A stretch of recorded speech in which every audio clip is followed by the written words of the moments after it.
Good evening and welcome. My name is Tria Raimondo. I'm the Director of Global Development Programs here at the Council. Thank you for joining us this evening for our third Women in Global Development Forum program of the season.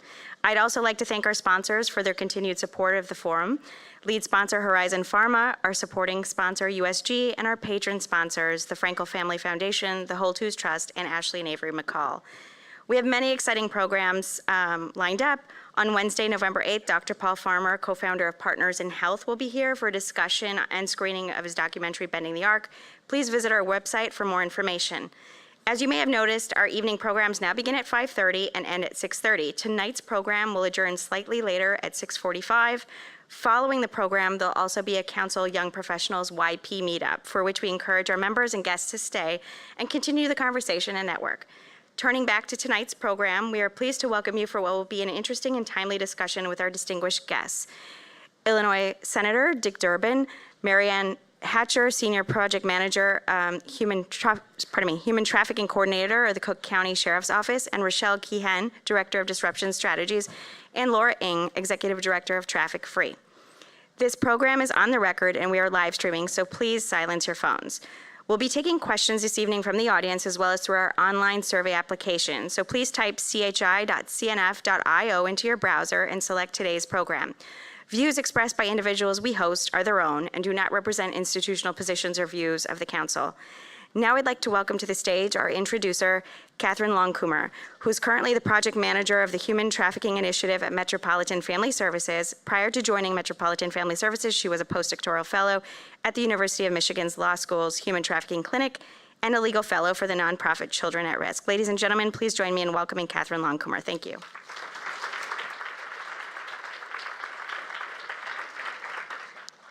Good evening. My name is Catherine Longcoomer. I am the supervising attorney and project manager of the Human Trafficking Initiative at the Legal Aid Society of Metropolitan Family Services.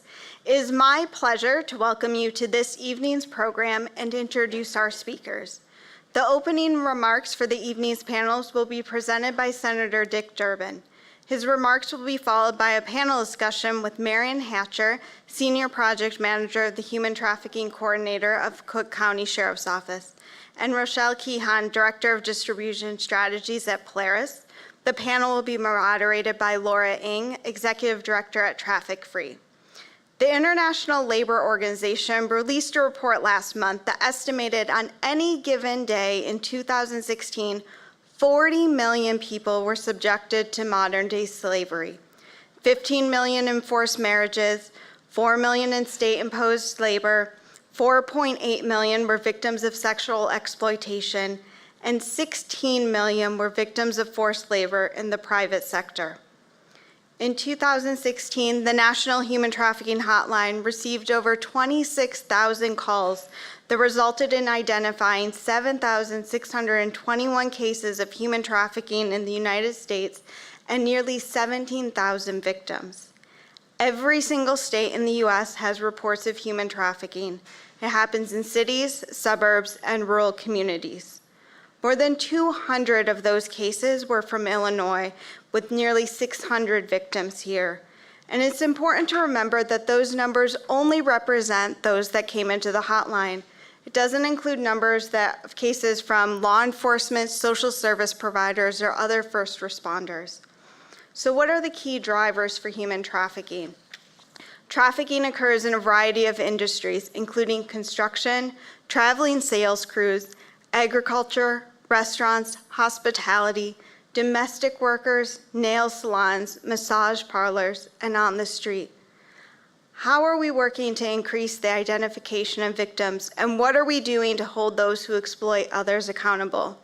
What are we doing to protect those vulnerable to exploitation and to prevent and eliminate human trafficking? And what role can technology play in both facilitating and combating trafficking? I look forward to hearing more from our speakers on the work they're doing to address human trafficking in Chicago. I hope you've had a chance to view our speakers' biographies on the screens, but allow me to highlight some of their most notable achievements. Dick Durbin is Illinois' senior senator, a ranking member of the Senate Judiciary Subcommittee on Immigration and the Appropriations Subcommittee on Defense. He has served as the Democratic whip since 2005, During time in the Senate, he has held hearings on human trafficking and interrelated issues and has passed human trafficking-related legislation addressing the prosecution of perpetrators of international human trafficking, child marriage prevention, and child soldiers. Marion Hatcher has been with the Cook County Sheriff's Office for 13 years and has coordinated anti-trafficking efforts such as the National John Suppression Initiative. She has trained with the FBI and Department of Homeland Security and is the recipient of the 2016 Presidential Lifetime Achievement Award for volunteer service from President Obama. Rochelle Keehan focuses on eradicating specific types of human trafficking at Polaris. She spent 6 years as a prosecutor of gender-based violence crimes in Philadelphia and ran the nonprofit Feminist Public Works. And our moderator, Laura Ng, has been the executive director of Traffic Free since 2010. She has previously worked as a drug and alcohol counselor at Presence Behavioral Health and as a caseworker for formerly incarcerated adults with treatment alternatives for safe communities. We will now begin our program with remarks from Senator Dick Durbin. Thank you.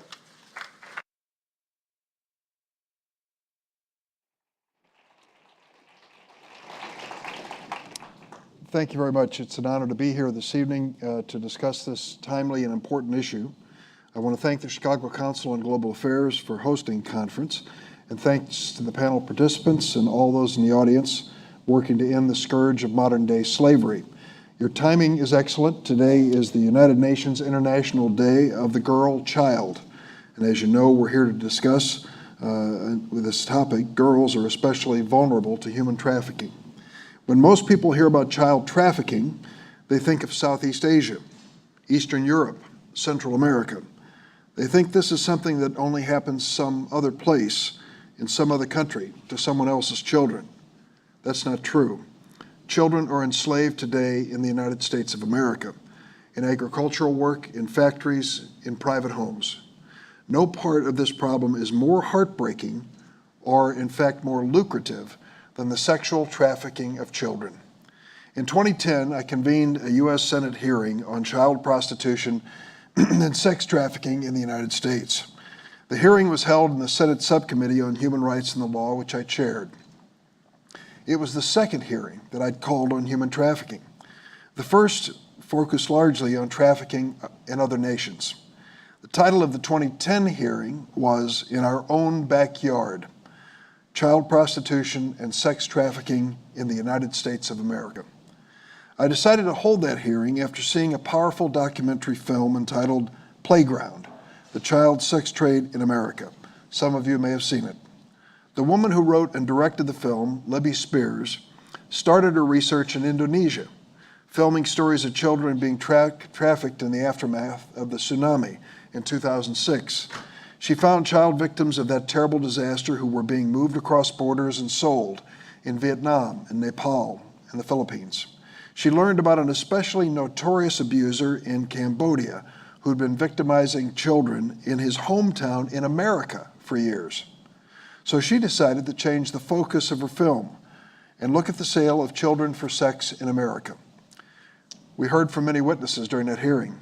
The most profound was a young woman, a survivor, named Shaquana. The story she told was harrowing. When she was 14 years old, she met a man who manipulated and abused her and forced her to sell her body. In almost no time, she was arrested. She was in a juvenile detention facility when she first heard about the organization that offers services to domestic trafficking victims. But she wasn't ready to, quote, leave the life, close quote, as she said, so she went back on the streets. When she was 16, she was beaten and nearly killed by a man, a customer, who fractured her face so badly she needed months of reconstructive surgery. She remembered that organization that helped girls and women who'd been trafficked and decided she needed help. With their support, Shaquana went back to school, graduated from high school as the class valedictorian. At the time of our hearing, she was going to college and working as an outreach worker, trying to help other girls avoid the hell that she had escaped or leave the life that she'd been trapped in. Shaquana's story illustrates a powerful truth. It's this: survivors of human trafficking are often incredibly brave and resilient people, With the proper support, they can heal and recover and lead useful, even sometimes extraordinary lives. We're here today to discuss two urgent questions. How do we help more victims and survivors of child sex trafficking like Shaquana escape slavery? How do we prevent this terrible crime from happening? How do we reduce demand? How do we do a better job of catching the pimps and predators who exploit these kids?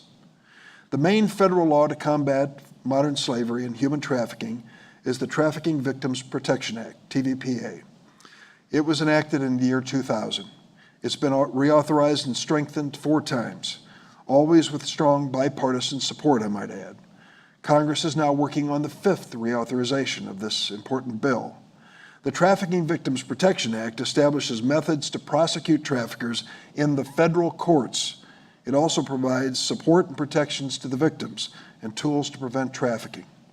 Another important federal anti-trafficking law is the Justice for Victims of Trafficking Act, JVTA, which Congress passed in 2015.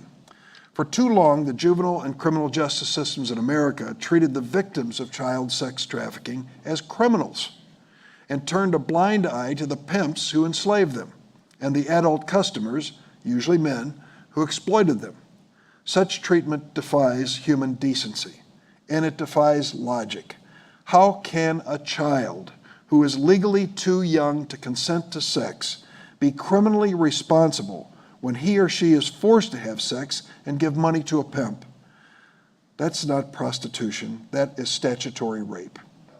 I learned about the importance of safe harbor laws at our 2010 hearing. About 6 months after our hearing, with help from many in this room, Illinois passed our state's Safe Child Act. That law made Illinois one of the first states in the nation to make all children under the age of 18 immune from prosecution for prostitution under any circumstances. In the 2013 reauthorization of the TVP Act, I pushed successfully to include safe harbor provisions in the U.S. Department of Justice's model anti-trafficking law. The Justice for Victims of Trafficking Act, the 2015 law, takes the next step. It provides financial incentives to encourage states to pass safe harbor laws that treat children who are trafficked for sex as victims and survivors, not criminals. As I understand it, at least 17 states and the District of Columbia have followed the lead of Illinois and enacted safe harbor laws that provide both prosecutorial immunity and diversion opportunities to protect children victims. The TVPA works. Here are some numbers. According to the U.S. Department of Justice, between 2001 and 2007, convictions for trafficking increased 360% compared to the 7 previous years. We still have a long way to go, and that's why we're here today. What else can we do to combat human trafficking, especially the trafficking of children for commercial sex? I'm going to give you 5 ideas. First, we need to continue to build strong coalitions that bring together NGOs with government at all levels. That includes not just law enforcement and justice systems, but public policymakers, social service and providers, everyone. When it comes to governmental responses to human trafficking, I think that our Cook County Sheriff Tom Dart and Marion Hatcher, who will be recognized and part of the program this evening, and their team at the Cook County Sheriff's Office are the gold standard. NGOs like Polaris, Traffic Free, Dreamcatcher Foundation, Catholic Charities, and others fill the gaps in taking care of victims and prod all of us to do more. Coalitions work. Second, we need to increase public awareness. Conferences such as this are important to raise understanding and awareness and to dispel the lies and stigma surrounding this horrendous abuse. Number 3, we need to do more to protect children from traffickers and to help those who've been abused by traffickers. The National Human Trafficking Hotline receives an average of 100 calls every day. Calls come from every state in the union, big cities and small towns, and the numbers have increased every year since the hotline was started in 2007. The hotline does a remarkable job of connecting victims and survivors with people who will give them help. There's just not enough money to do the job. Victim services, law enforcement efforts, and prevention work are chronically underfunded. Children who've been trafficked are badly in need of basic services, medical care, mental health services, food and clothing, safe and secure housing. They need help to finish their education, learn skills, and give them options other than the street. Instead of spending trillions of dollars on another huge tax cut for the top 1% of earners in America, shouldn't Congress increase funding for programs that give these children the help they need and deserve to live safe, healthy lives? We know now that the exposure to violence and other forms of trauma literally change children's lives. It can make them more difficult to learn, and form healthy relationships. Children who are exposed to violence and trauma are more likely to develop emotional, physical health challenges, including substance abuse problems. They are more likely to continue the cycle of violence. We also know that children who have suffered trauma are also more vulnerable to being trafficked. And of course, the horror and danger of being sold and abused itself is massively traumatizing. I've introduced a bill in the Senate to increase awareness of childhood trauma and, importantly, increase the capacity of our healthcare system to provide the specialized treatment support that trauma victims need to help heal. My bill would train first responders, child welfare workers, law enforcement, emergency room doctors and nurses, shelter workers, anyone who comes in contact with a traumatized child, to recognize the signs of trauma and to make the appropriate referral. And it would increase the availability of specialized health services these children need. Runaways and homeless youth, many of whom are fleeing abuse at home, are highly vulnerable to traffickers. Here's a shocking statistic. According to the National Center for Missing and Exploited Children, 1/3 of runaway children are lured into prostitution within 48 hours of leaving home. Within 48 hours. Now think about this. In 2015, more than 11,000 young people between the ages of 14 and 24 were homeless, trying to survive on their own in Chicago. That's according to the Chicago Coalition for the Homeless.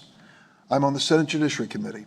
In 2014, our committee passed by an overwhelming margin a bipartisan bill to increase services for runaways and homeless youth. We tried to add that bill to the Justice for Victims of Trafficking Act in the Senate in 2015, but we were blocked by conservatives who refused to accept our amendment unless we stripped out any protections for LGBTQ youth, the very people who are the most vulnerable in many circumstances. But I'm here to tell you we're not going to give up. Senator Pat Leahy intends to introduce a new bill soon to protect runaway and homeless children from pimps and predators, and I'm going to support it. We can't leave our kids who are in greatest danger. Fourth, Congress needs to act to ensure the internet companies that knowingly, underline the word knowingly, help pimps and predators to traffic children for commercial sex cannot misuse the First Amendment protections to shield themselves from justice. The National Center for Missing and Exploited Children receives about 9,000 to 10,000 reports of suspected child sex trafficking every year. It estimates that more than 80% of that trafficking occurs online. The worst offender is the online site Backpage, which the National Association of Attorney Generals has identified as a hub of human trafficking. As you may know, the U.S. Senate's Permanent Subcommittee on Investigations recently completed a 2-year inquiry into sex trafficking. Among their findings, more than 93% of Backpage's ad revenue in 2011, $135 million in total, came from its so-called adult section, with projected revenue of nearly $250 million by 2019. Adult section is a misnomer because the ads are offering sex with children. In recent years, several brave victims and survivors of sex trafficking tried unsuccessfully to sue Backpage for facilitating criminal sex trafficking of vulnerable women and young girls. Legal challenges have also been brought by several law enforcement agencies, including Sheriff Dart and the Cook County Sheriff's Office. Every time Backpage executives and their lawyers argued, and the courts agreed, that the website was protected from legal liability under Section 230 of the Federal Communications Decency Act, which says that internet companies are not legally liable for content posted on their sites. That dangerous fiction has to come to an end. A bipartisan bill called the Stop Enabling Sex Traffickers Act, SESTA, has been introduced in the Senate. The lead sponsors, Republican Rob Portman of Ohio, Democrat Dick Blumenthal of Connecticut, and supporters like Claire McCaskill and myself, we are going to make this a priority. SESTA is a narrowly crafted bill that would clarify Section 230 of the Communications Decency Act to ensure that websites that knowingly, understand the word there, knowingly, facilitate sex trafficking can be held liable so the victims can get their day in court and justice. It would allow victims and survivors of sex trafficking to seek justice against websites that knowingly facilitated the crimes against them. It would also enable law enforcement officials, not just the Federal Department of Justice, to take action against individuals or businesses that violates these laws. Yvonne Ambrose is a courageous young Chicago mother and one of the people who has sued Backpage. Her daughter, Desiree Robinson, was only 16 when she ran away from home last November. Ms. Ambrose recently told Desiree's story to a Senate hearing on the SESTA bill.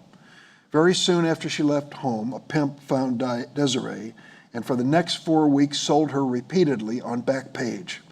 Last Christmas Eve, Desiree Robinson was taken to a garage in Markham to meet a customer. 2 hours later, she was found dead. She'd been raped, beaten, and her throat had been slashed. Judges across the country have made it clear that Congress has to fix the Communications Decency Act in order for victims and survivors and their families to get justice, and I say it's about time. Fifth, and this is my last point, there is another group that is extremely vulnerable to trafficking in Chicago and throughout America: immigrants, especially migrant workers and undocumented immigrants and unaccompanied minors. Many have come to this country fleeing poverty, armed conflict, even life-threatening violence. Many have been brought to America under false pretenses and sold into modern-day slavery. They live in the shadows, terrified of police and fear of being deported. Human traffickers are aware of immigrants' unique vulnerability, and they actively exploit them. For these reasons and for so many others, Congress needs to at least take the first step by passing the DREAM Act and making it permanent law, and we need to pass comprehensive immigration reform as soon as we can thereafter. Thank you for inviting me to join you and for all that each and every one of you are doing to end the scourge of modern-day slavery in Chicago, in America, and throughout the world. Thank you.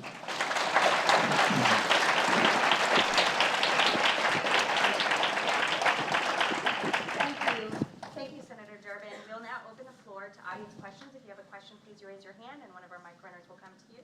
We'll also be taking questions through our digital platform, chi.cnf.io. Thank you. The floor is open.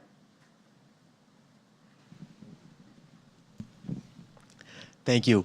How likely do you think it is that Congress is able to pass the DREAM Act in the next 5 or 6 months before that timeline expires? And what sort of concessions are you prepared to make to get it through? I'm not going to bargain in public, but I will tell you that it is my highest priority. 780,000 young people protected by DACA are losing that protection. As of March 5th of next year, they will start falling off by 1,400 a day from the protection of DACA, which basically insulates them from deportation and gives them the legal right to work. We currently have 48 Democrats in the Senate. We need 60 votes. I need 12 Republicans. I have 4 who are my co-sponsors, starting with Lindsey Graham of South Carolina, who's co-sponsored the DREAM Act with me. Another 3 have joined on, Jeff Flake, Senator Murkowski of Alaska, and Senator Gardner of Colorado. When I return next week, I'll be sitting down in a room, myself with 6 or 7 Republican senators. I'm trying to win them over, and others like them, to vote for the DREAM Act so that we have the 60 votes. Most of them want something in return. There are things they want I can't and won't give them, and things the Democrats won't support. But if we can find some common ground, if we can find something that we can agree on, we might be able to pass the bill in the Senate. If we're lucky, we'll put it on a must-pass bill to head to the House. Speaker Paul Ryan came to Chicago to the City Club and said he supported the DREAM Act years ago with Congressman Gutierrez. But he's now said that he has promised as Speaker not to bring it to the floor. So now we have to find a way to force him to bring it to the floor, to put it on must-pass legislation. So as you can tell, it is occupying a lot of my time and thought as to how to pass this. When I made a decision a few years ago to run for re-election in the Senate, I thought to myself, I don't need more years in service, But there are a few things I want to get done. Tops on that list, the DREAM Act. I've been working on this for 16 years. Got so many young people whose lives are tied in to the outcome of this legislation. I want to get this done.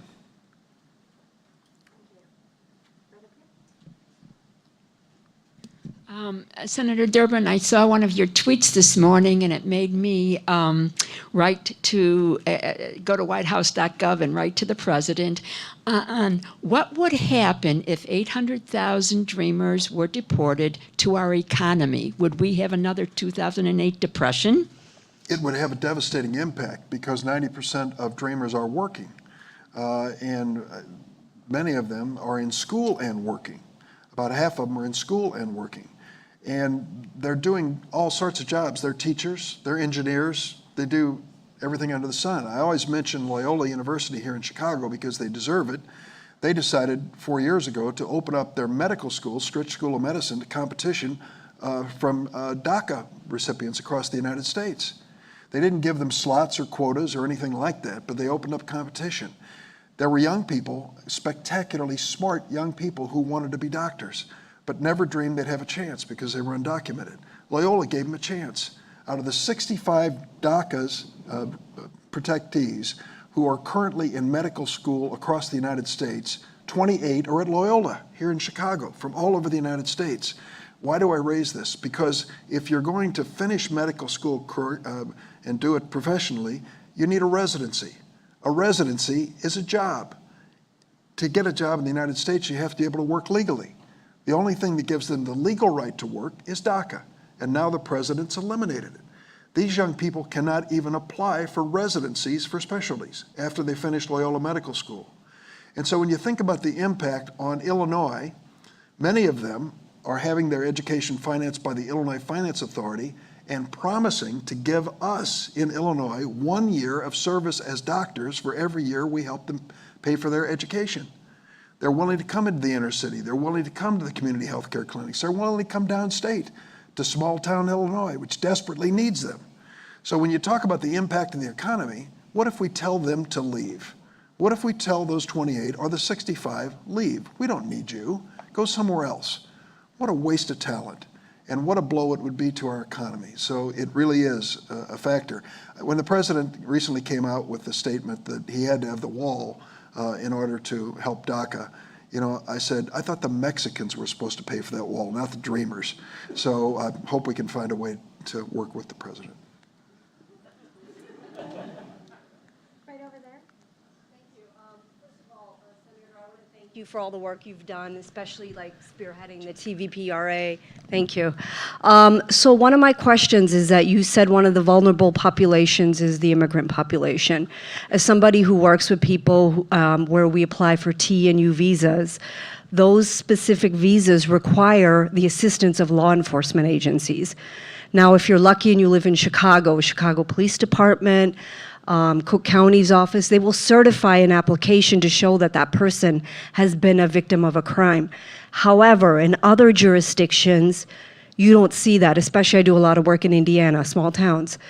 Those particular states' attorneys' offices, and even in some cases, U.S. attorneys' offices, will not sign off and certify that that individual has been a victim of a crime. What can we do to put more teeth in the T and U visas so that more people can get benefit of it and not be afraid to come forward? That's a very valid point, and I wish I had a good answer for you. I don't. I've got to find out how to answer that question properly because we've seen this problem in many different aspects. Some of you may be familiar with the group in Chicago here, Los Mujeres en Acción. Was a domestic violence shelter that was originally created, I believe, in Pilsen, and I think still may be there. And they were serving undocumented wives and mothers who had been the victims of abuse, who were afraid to come forward and even seek protection for fear that they would be turned in and deported. And of course afraid to say anything about the abusing spouse in this circumstance. So what we've tried to do is to create exceptions, which you've just described, but it requires the cooperation of law enforcement to at least identify that we're dealing with a real crime victim. And as you mentioned, Chicago is a welcoming city, a sanctuary city, and I think there's a better response here. But in other jurisdictions, boy, you've really identified an issue I better look into. figure out if there's some other way to certify that victim status. I don't know the answer. I'll look into it. Thank you. I'd like to take one of our online questions.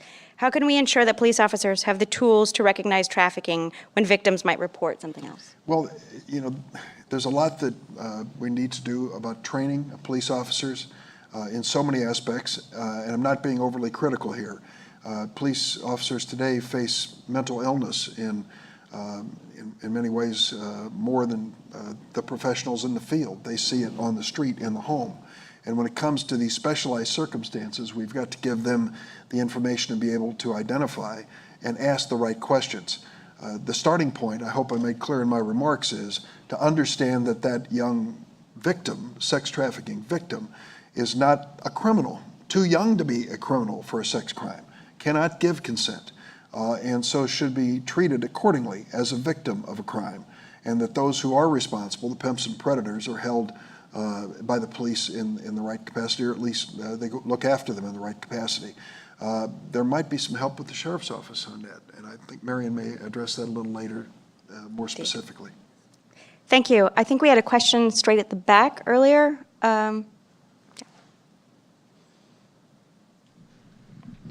Senator, thank you for being here.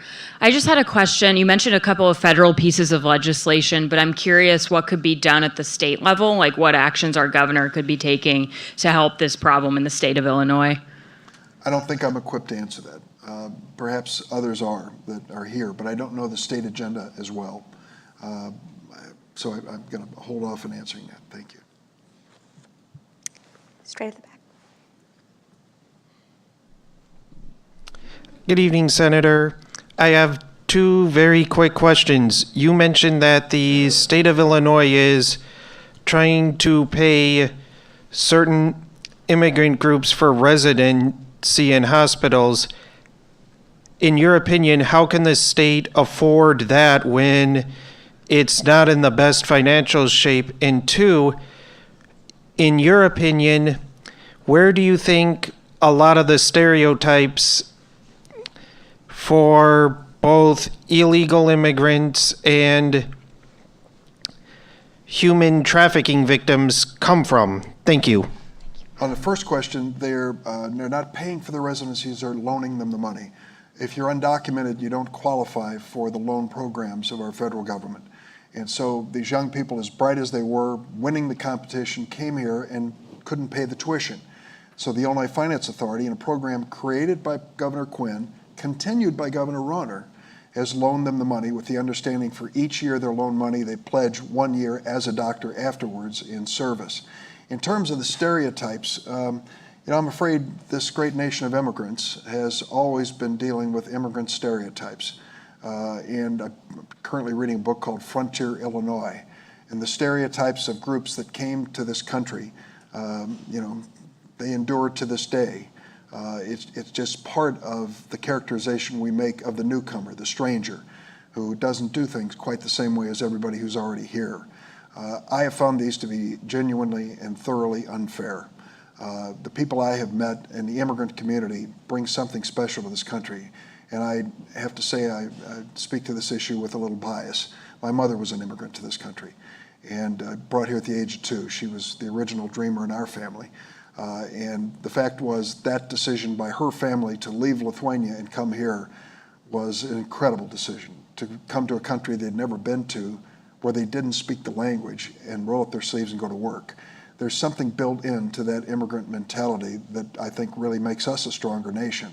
I think the stereotypes are usually from a lot of people far removed from their own immigrant experience who don't realize their ancestors made the same decision. Thank you. We have time for 1 or 2 final questions. I'll take a question right here. Thank you.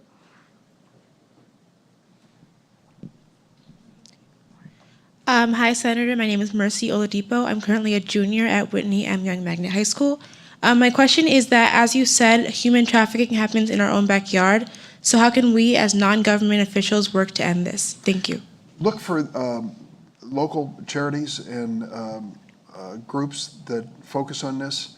There are some that I've worked with in the past that roam the streets at night looking for homeless young people, trying to get them into a safe environment where they don't feel threatened, before they're exploited and victimized. There are needle exchange programs that are reaching out to those who are addicted that also, I think, have an outreach in areas and to people that most of us are never going to run into. And they're doing it for the right reason. So I would start there. There are homeless shelters and there are street activities that can help you reach out to these young people before the 48 hours have passed, where a third of them, as they say in here, might be exploited. There was one young lady who had a question here, and we just can't seem to get a microphone to her. Thank I want you. to make sure. Okay. Thank you, Senator. It's just tacking on to the last question. I mean, how can we get more of the public involved? Everyone in here cares about this issue, but I remember being in New York City once, and it didn't occur to me what was happening, but I just saw a man and a young woman, and I was just minding my own business, and I looked at her, and she just gave me this look in her eyes, and just before I could realize what was happening, like they were gone. And I just, I reflect on it a lot, and I felt like she was in danger, and there's nothing I could do. And I feel like, there are Amber Alerts, there are other things. How can we bring it more into the forefront so that we can collectively as society tackle this? This is going to sound so basic, but I'm going to say it anyway. There was a fellow named Jack Valenti who worked in Washington, D.C. for years, advisor to President Lyndon Johnson, well-known on Capitol Hill, head of the Motion Picture Association. And Jack Valenti used to say, in every good speech, there are 6 words. And those 6 words are, let me tell you a story. I found that with the DREAM Act. I've gone to the floor of the Senate over 120 times with color photographs and told the story of a dreamer. It takes it away from the statistics. It takes it away from the generalizations and the principles, and it brings it home. I tried to tell you a few stories in this. Each of you may have access to credible sources of good stories that illustrate what can happen in a very brief period of time to someone who has become enslaved in an agricultural job, in a factory, as a domestic in a home, or exploited for sexual purposes by traffickers. We have to tell these stories. We have to humanize this and get it beyond the notion, oh, that happens in Southeast Asia. It doesn't happen in southeastern parts of Chicago. That, to me, is the key to it, and I would encourage that as the approach for everyone here. Make sure you got your facts straight. Make sure that you're being honest and accurate, but tell those stories. Passing out the hotline number to people that you think might be Sure. trafficked. That's an easy thing to do, and maybe some cards could be printed by the Methodist Church. Thank you, and thank you, Senator Durbin, for your time. We She has sincerely a Methodist appreciate. symbol on her. That's why I mentioned the Methodist Church. Thank We you very much. sincerely appreciate it. Thank you. Now it's my pleasure to welcome our panelists to the stage, Marian Hatcher, Rochelle Keehan, and Laura Ng. Thank you.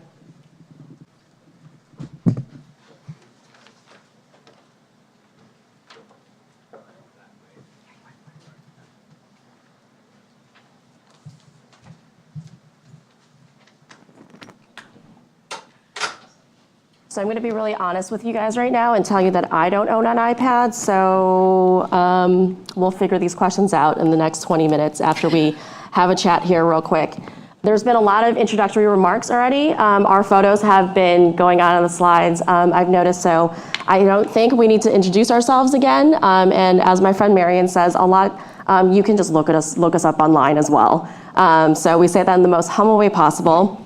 So in the interest of time, we're just going to go ahead and dive right in. But as we're talking, start thinking about your questions, start putting them into this app that they have, which I think is uber fancy. So we really want you guys to lead the second half of this discussion so that we're not just up here talking, even though we have a wealth of knowledge around me. So to my left is my friend Marian Hatcher. Her title has been said over and over again tonight. And is Rochelle Keehan is to my further left, obviously. And my name is Laura Ng. So we're going to dive into, I know that there are a few questions out there that were already posed to Senator Durbin about local legislation, as well as things that we can do. We will definitely address both of those up here today. But when we focus on Chicago, I'm going to look at Marian because, we've mentioned several times already tonight that Marian works for the Cook County Sheriff's Office. and Mary and I work a lot together. And according to statistics, O'Hare is the fourth busiest airport, and Chicago currently ranks third in the country for the highest levels of human trafficking. According to the Center for Impact Research, in the city alone, an estimated 16,000 to 25,000 women and girls are involved in the commercial sex trade each year. 62% of them before reaching the age of 18. And this is something that I'm really passionate about. This does not even take into account the often overlooked victimization of boys and men. We don't have adequate research on labor trafficking in Chicago, but we know that exploitation is happening in domestic work, farms, restaurants, door-to-door sales, but I'm gonna let Rochelle talk about all those forms of human trafficking later. So Marion, let's go ahead and start off on Chicago and have this conversation. What do you think are the key drivers for human trafficking in a city like ours? Well, in any large city, prostitution and trafficking, this is all about business. This is a socioeconomic issue. It always has been. Slavery from biblical days forward to England to the earlier years of this country has always been a manner of taking care of some need, whether it be the crops or sugar, cotton, or whatever. It is a matter of utilizing human beings for labor. It is a matter of utilizing human beings to gratify someone's lust. So what's happened in this city is nothing different than anywhere else in this country, the rest of the country or the world. We are selling our children. The numbers that Laura told you from the study Sisters Speak done by Jody Raphael some years back, and it's pretty standard across most research that by 21, 87% have entered the sex trade and 62% in that study by 18. So what are we doing? We're selling our children. The senator told you already the numbers in terms of how quickly youth that are runaway or in some way vulnerable and on the street, how quickly they'll be vulnerable to exploitation. So we're selling our children. It's a socioeconomic issue. It always has been, and it's primarily impacting women and girls, although men and boys and our LGBTQ community, especially in terms of survival, are impacted as well. Rochelle, do you want to add to that of what makes city hubs like Chicago especially vulnerable to human trafficking?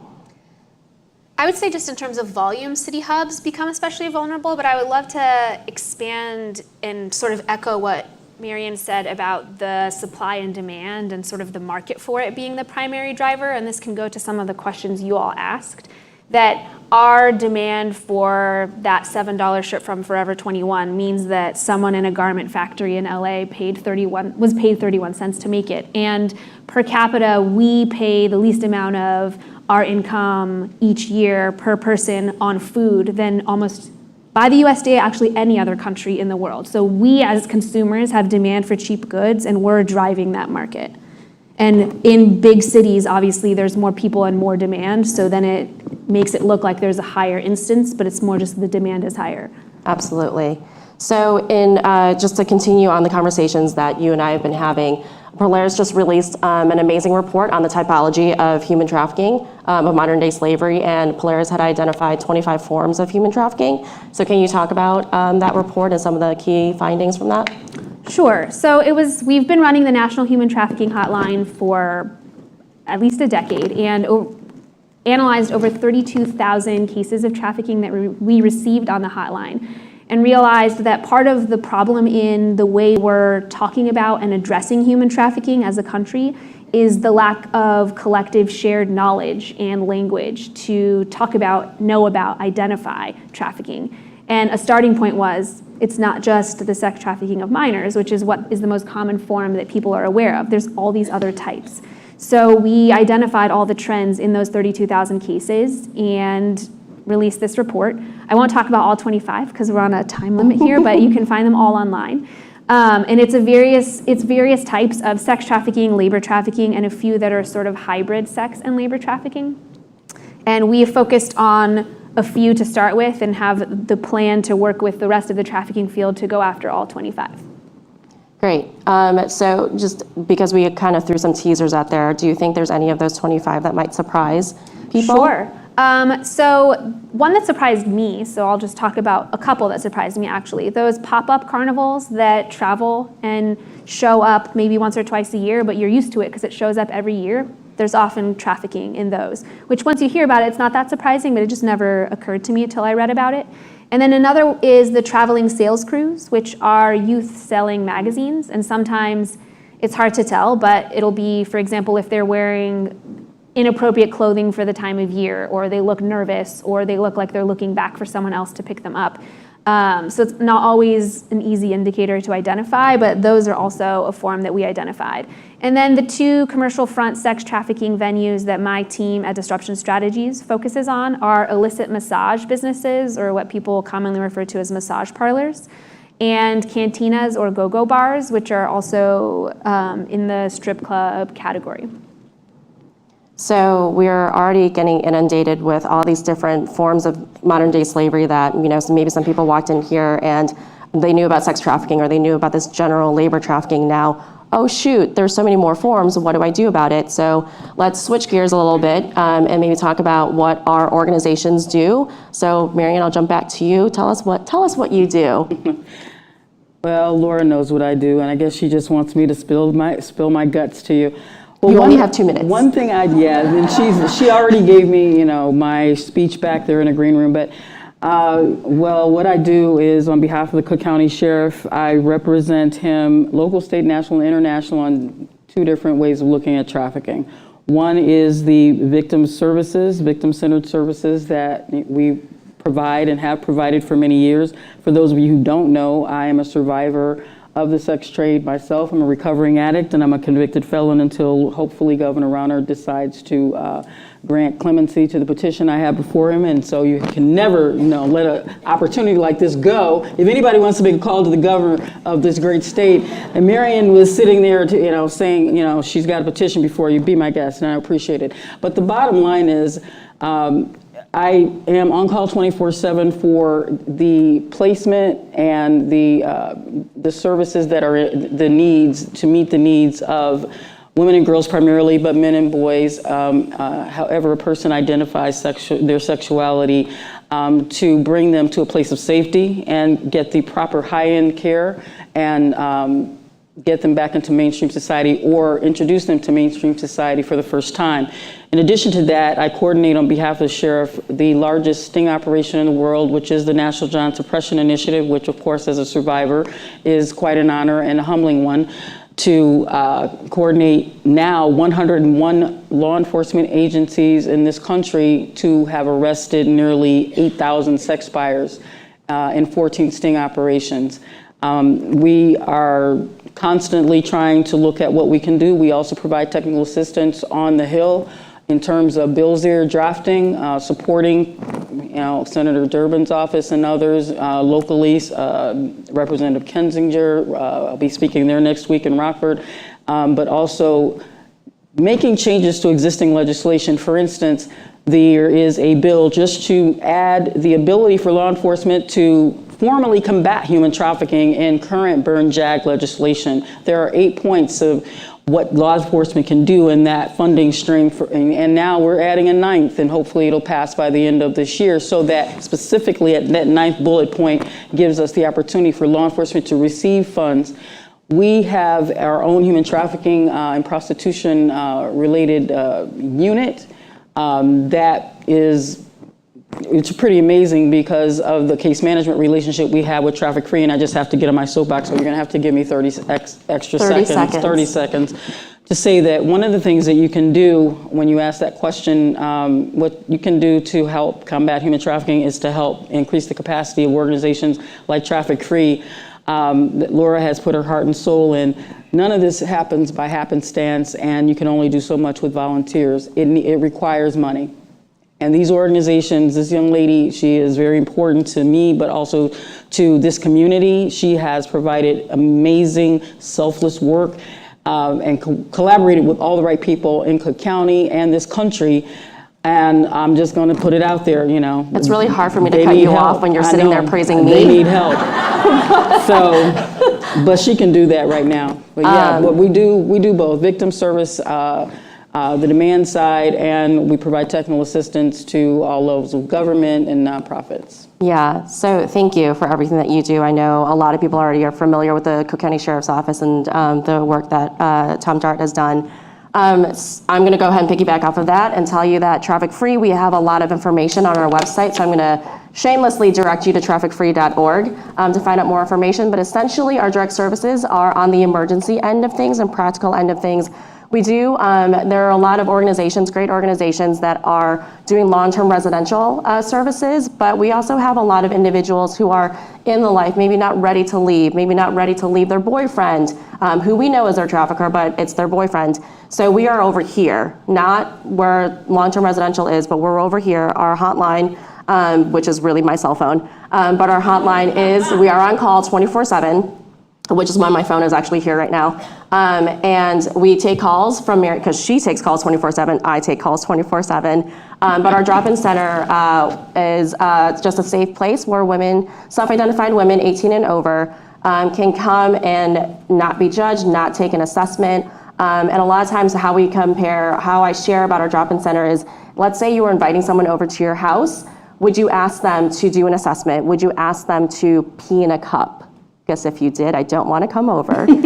So we want to remove all of those barriers in our direct services. So we say, as long as you're not a harm to yourself or anybody else, you are welcome to receive services from us, because we want you to have that very first line of that welcoming face and that safe space. So that's who we are at Traffic Free.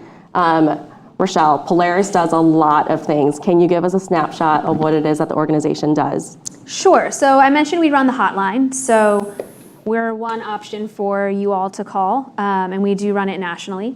We also run my department, which is disruption strategies. So I have the immense pleasure of working with people like Marion and Lauren everywhere in the country. So I'm going to like Peoria and rural North Carolina, but then also New York, LA, San Francisco, and finding all the local heroes that are figuring out with limited resources what they can do to help, and sort of finding best practices, elevating best practices, connecting them to each other, and trying to sort of supercharge our efforts, because right now traffickers are always 2 steps ahead of us, and we really need to catch up and get ahead of them. So we're figuring out who's figured out the solutions and where they might work, and just really trying to elevate the approach. Great. So I'm going to keep the conversation with you right now, since you do have this national landscape in your back pocket. So when we talk about legislation, like Senator Durbin had talked about earlier, do you think, and I can talk about legislation at both the city level and the state level, but do you think there's legislation in other states that are great examples for how combating human trafficking can work at the legislative level? So I know that we, at the national level, work on TVPA and a few of those other national ones, and currently we're not sort of doing broad outreach at the state level. My team is working on illicit massage business trafficking now, and we are working with states and cities on improving ordinances to control and regulate, basically close loopholes that traffickers are exploiting to engage in trafficking in massage businesses. And North Carolina and Delaware recently passed really strong ordinances in that regard, and we're always open to helping other states if Illinois is interested. Okay. Do you want to? Yeah, one of the more important things, like I did, shamelessly throw it out there about my petition for clemency, but one of the things that's very important when we talk about people who are impacted by trafficking is the intended and unintended consequences of the criminal justice system, right? And so how are you expecting someone to get, to be a part of society when they now have this criminal conviction, arrest record and criminal conviction? Fortunately for me, I have 17 years in the corporate sector, a degree from Loyola University. That's why I was like, yay, Loyola, when the senator was talking about that, because I did not know that. And that was really, really cool. But domestic violence sent me to the drugs, it sent me to the prostitution, it sent me to the trafficking. So there's this thing that I'm not the only person that experienced, right? But now you've got this woman who's got a college education, 17 years in the corporate sector with 3 major corporations, but guess what? I'm still a felon. If it weren't for the sheriff's office and their forward-thinking sheriffs, I was hired under Sheriff Sheehan and empowered and elevated under Sheriff Dart, what would I be doing but what everybody else is doing, trying to figure out how to get my life going forward with an X on my back, right? So it's extremely important for us to think about enhancing and expanding legislation. We do in this state have vacatur law, but it's extremely narrow. And the governor of this state has done a lot, which recently he actually expanded what convictions can be, arrests and convictions can be sealed and expunged, which is amazing. Is absolutely amazing that he did that. So almost everything that before could not be sealed or expunged now can be sealed and expunged. This is just like last month. So we have to think about the structural violence that's caused people to fall into, whether it be drugs or homelessness or prostitution or whatever, however they're underserved. What are we supposed to do? We have to give them the options to make healthy choices and give them the tools to make healthy choices. And we have to stop saying, okay, well, this person is in this class like forever, right? 13 years ago, I went through what I went through, but 13 years later, I'm still a convicted felon. There's a problem with that. Everybody doesn't have the opportunity that I've had. So fortunately, I've been able to do what I do. I do want to answer one question that was asked earlier about what this state and the governor of this state has done in terms of some of this. Recently, he signed a very important bill, which people weren't really happy about. I was, most of the women in this room probably were, that no matter what happens at the federal level, that women will remain able to keep their right to choose regarding abortion.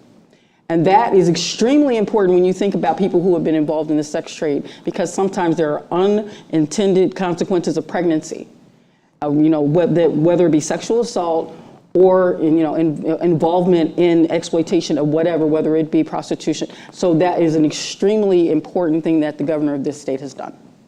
Thank you. So I'm going to address this question, and then I'm going to ask our panelists one more question, and then it will be open up to you guys. So get your questions in with this app, or of course we'll have mics going around as well.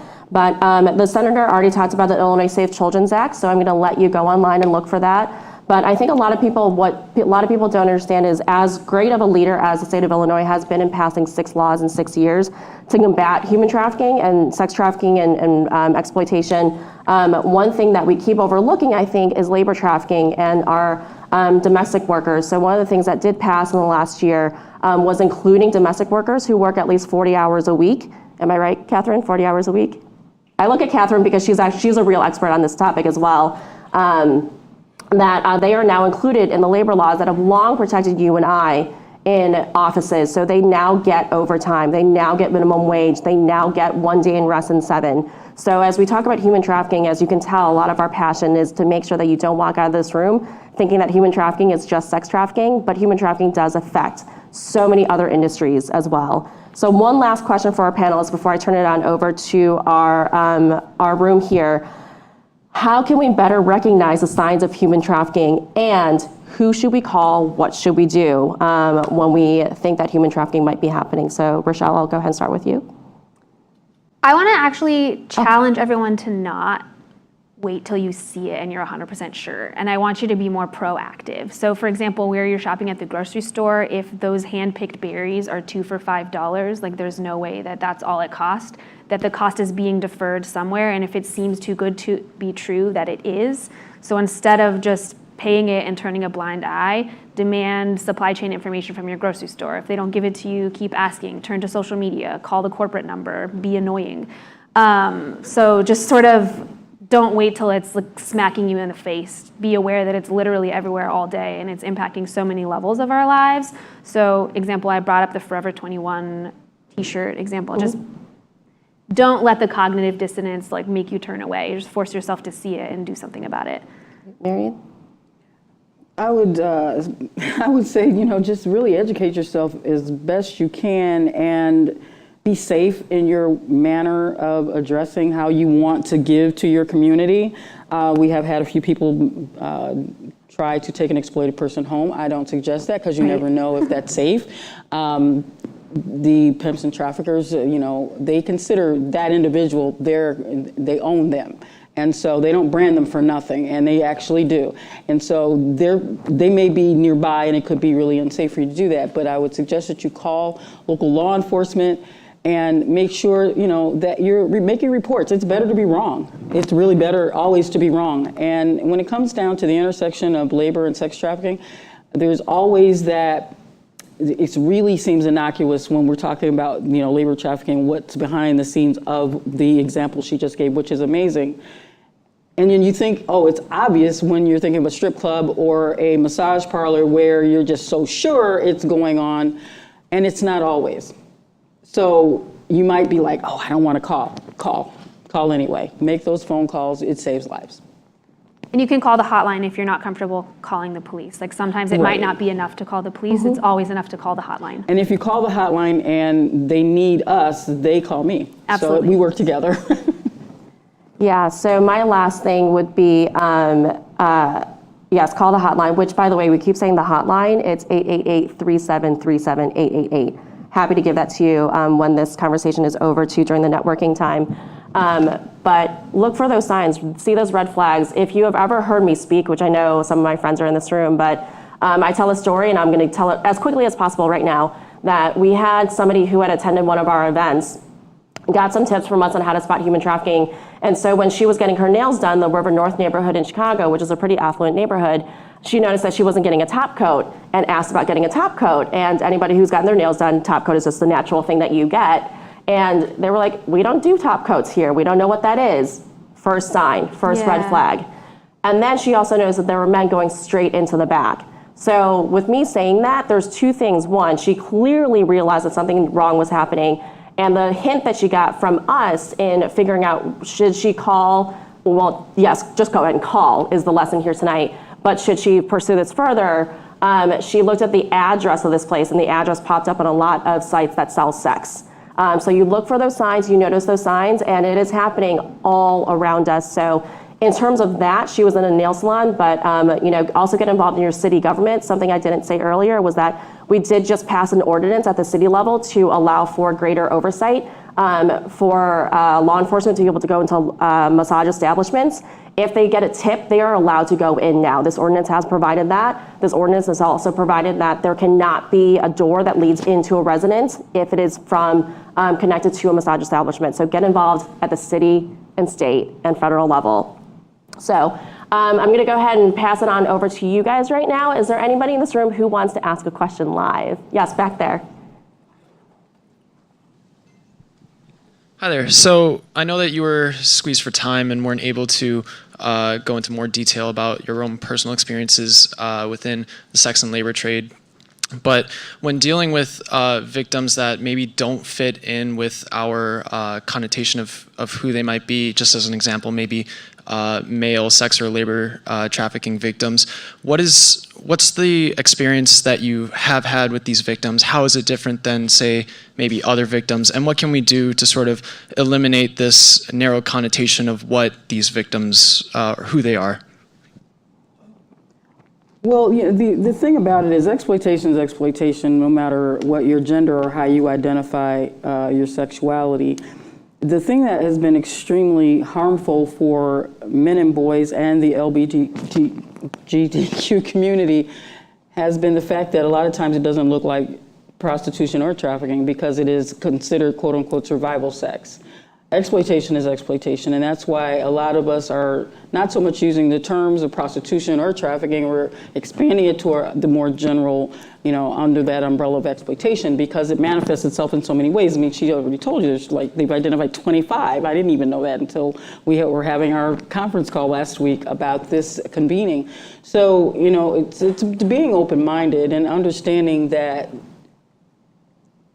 harm can come to any individual, and what they dress like and what they have underneath their clothes does not define who they are.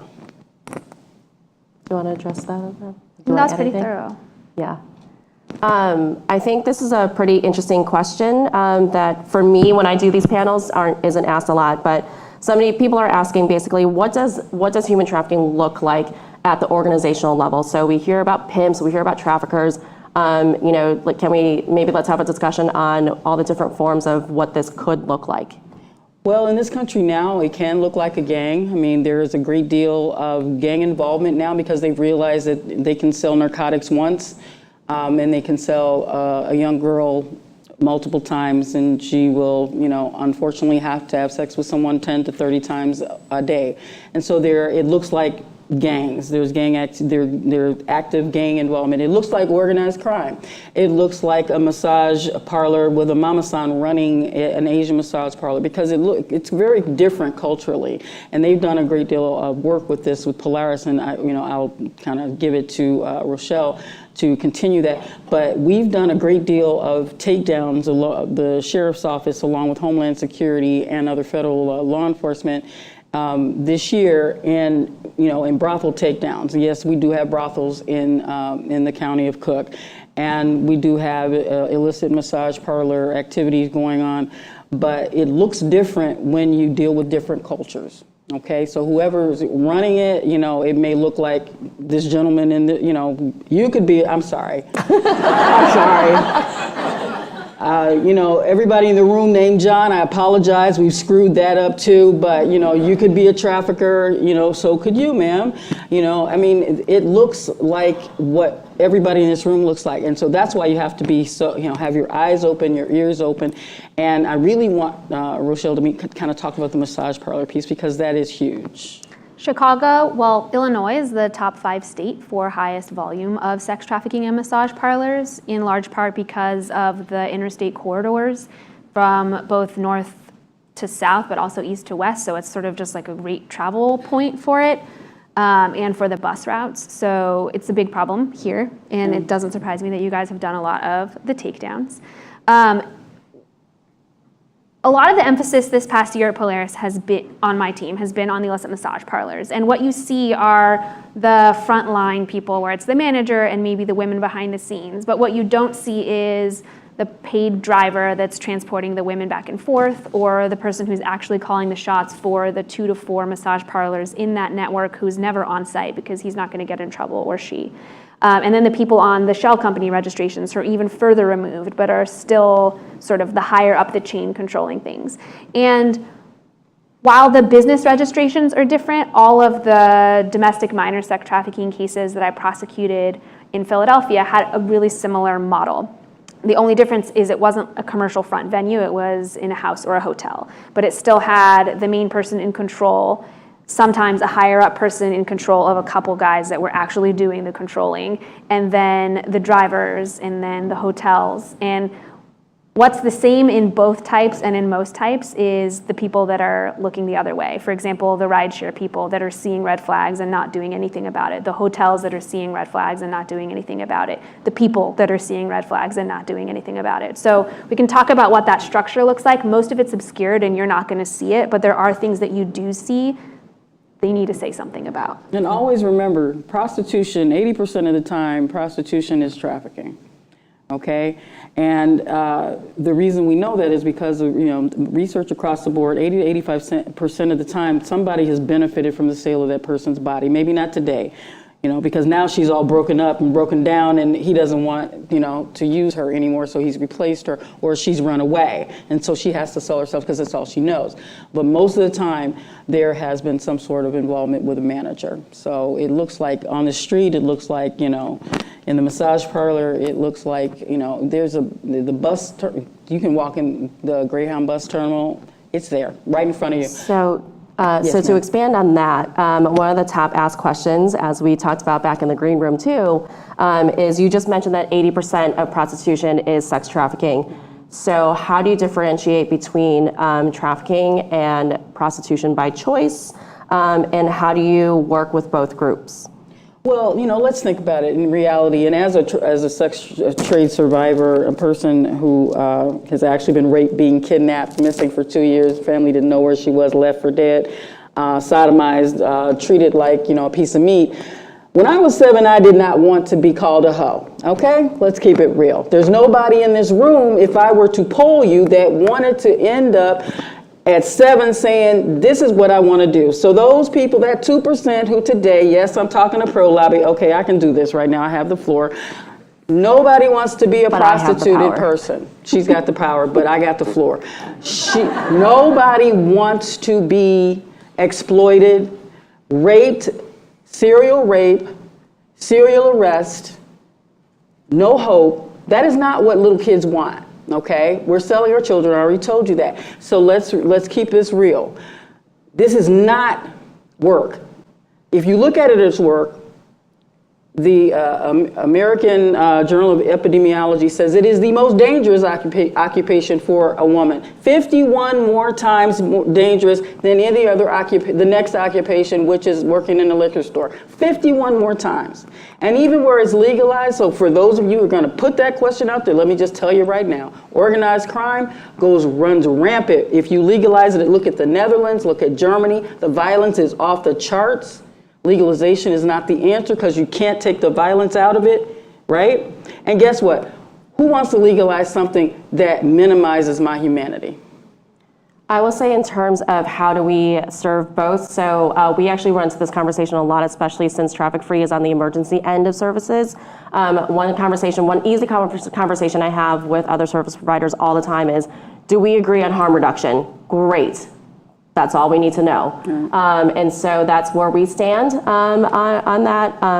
But let's go ahead and switch the conversation a little bit based on another really top asked question is, how is technology being used to disrupt human trafficking? Mm-hmm. Can you, either of you have? Do you want me to go briefly and then, okay. First, yeah. So in a lot of ways, the internet has sort of empowered human trafficking, but there's also a lot of good coming from technological advances that are helping us try to catch up to traffickers to end human trafficking. We, for example, are able to do a lot of our research because of technology and tools that exist both on the intel side, but also just on networking and open source data information and the ability to access laws on the books, crimes on the books, different records, and to piece together pieces of human trafficking networks because they're networked across the country usually, but law enforcement sort of siloed within their jurisdiction and they don't always have access to the full breadth of information everywhere. And the internet and technology is really empowering that level of access and that level of coordination to then do the thorough research necessary to sort of systematize as much as the traffickers themselves had. So without technology, we wouldn't be able to do the work that we're doing now at Polaris. We partner with Demand Abolition. It has been historically out of the Boston-Cambridge area. Ambassador Swanee Hunt is the chair. It's one of their programs under Hunt Alternatives. And the partnership has grown into us having our own arrest app. I talked about the National Joint Suppression Initiative, and that was nearly 8,000. Well, let me get the number right. It's 7,637. So I don't want to overdo it, but just give us a minute, we'll be at 8. Bottom line is we have our own arrest app so that law enforcement partners across the country can enter into this app real time, and I'm the administrator of it along with our IT director. We can capture that information and the demographic information real time for the 101 agencies, which before I was doing all of this with spreadsheets and everything. But we have the largest database of sex buyer demographic information in the world, over 4,000 actual data points with the profile of those 7,600 plus arrests, right? So it's really important to understand that not only has Demand Abolition provided us that, but many, many other, Thorn has put in, and that's what Ashton, could miss him, right? There's a lot of other people who are doing a lot to help with increase our ability, law enforcement and other, even NGOs who are doing a great deal. There are all kinds of disruption tactics going on that we can kind of go on and on and on about, but there are phony ads being put up on websites, tracking the buyers, and trying to provide alternative ways of doing this other than arrest. We actually have partners that don't arrest the sex buyer because there's so many, the thousands and thousands of responses. So what they do is they get a law enforcement, instead of us doing a victim service response, we do the buyer and the perpetrator of the person trying to purchase. They get educated by law enforcement because there are absolutely so many people trying to buy sex. So there are all types of different tools being used. There are law enforcement tools, but there's also a lot of tools to disrupt and post phony ads and then redirect your attention if you're looking for an ad on a website, to try to find someone to buy, to redirect you to the harm that you're doing. And there's a lot of different ways of doing it. Yeah, thank you. So I think we have time for one last question. Oh, sorry, right here, right in front. Yep. Oh, wait, can you wait for the mic? So it's kind of a two-part question, I guess. So the first part would be... The mic's not on, I don't think. I'll just speak up, okay. There we go, all right. So the first part is, does anybody, I think probably more specifically Rochelle, how much money does the federal government or the state of Illinois allot to combat human trafficking? Because in doing research on my own, I'm all over the map, so I have no idea how much it is. And then the second question I have is pertaining to the Uniform Crime Report. It historically underreports the amount prevalence of rape and sexual assault, and for years I've been arguing with people that human trafficking cases, which are rape, sexual assault, as you had defined, if we're aware that there's X amount, the federal government has like 14,000 to 17,500 are being raped 10 times a day at least.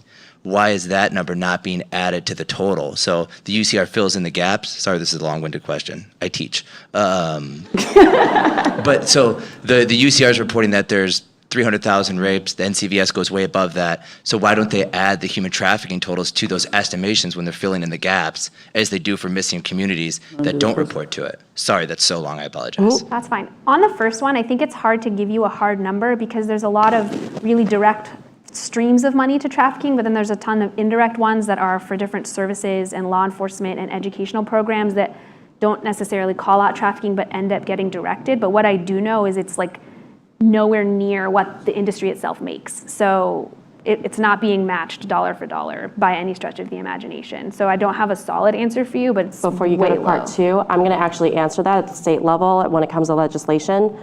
We actually do have a fund. We did pass legislation a few years ago that allows for a fund to be built. When perpetrators are arrested, judges can choose to fine them and repossess their car, all this stuff. They have that choice. Excuse me. Judges have that choice, but currently that pot is at zero because no one's enforcing it. So when we talk about things that we can do, it is, do you know a judge? Go talk to him or her. Well, we also, at the county level, we addressed the fact that it wasn't happening at the state level, even before all of that, and we were, Sheriff's Office was a part of all of that. What we did in December 2009, because of them having, turning dates across the street in Leiden Township from, daycare centers and, just horrible stuff going on.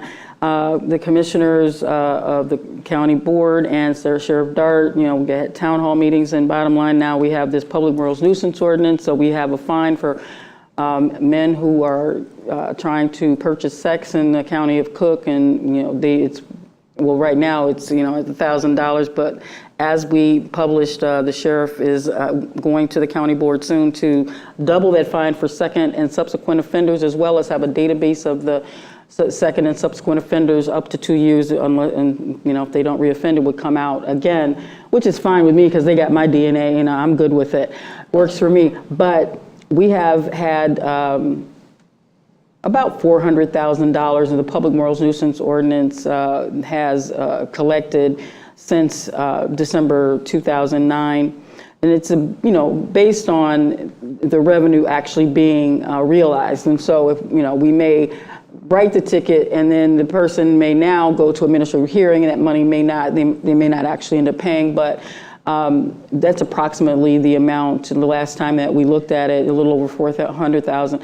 It's all restorative justice. 60% of the funds go to the Sheriff's Office, Women's Justice for rehabilitative services for women, and 40% goes to Cook County Juvenile Detention, the wings part of for girls who are needing rehabilitative services. And so it's 100% restorative justice for the county ordinance funds. Can I tag real quick? Yeah, thank you so much. So there's about 6 other cities off the top of my head I can think of that have come up with their own creative ways to figure out how to fund this. And that goes back to what I'm saying is there's just such a dearth of funding. Yeah. So another thing that you guys can do to help is call and pressure to make that happen, because we shouldn't have to be figuring out how to fund our own work when we're trying to end trafficking. Yeah, and then the next part of what you're talking about is really like one of my hot buttons. I mean, the UCR, first of all, when it comes down to any crime, the one of the most underreported in terms of, not before we get to the sexual assault and rape, in terms of trafficking is very underreported.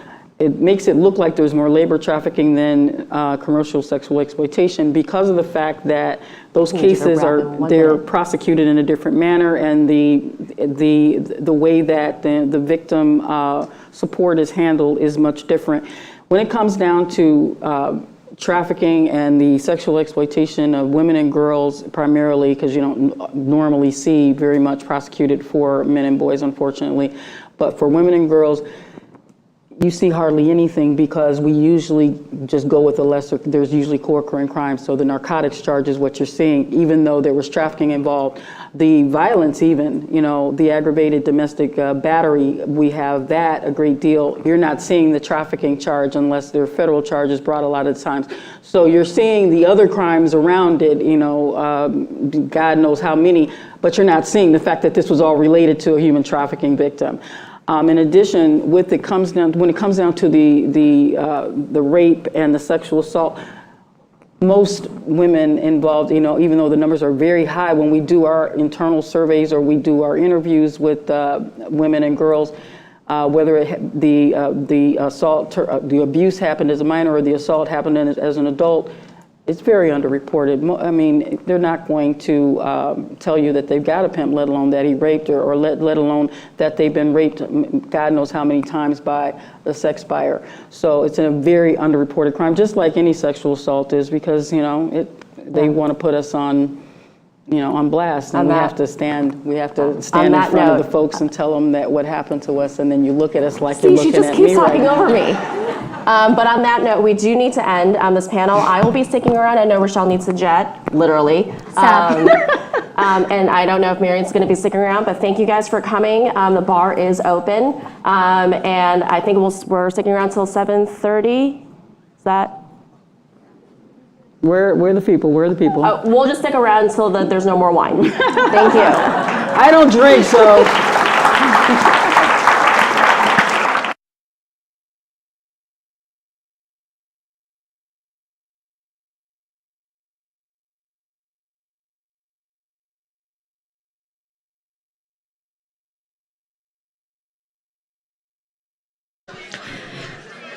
Council Young Professionals are invited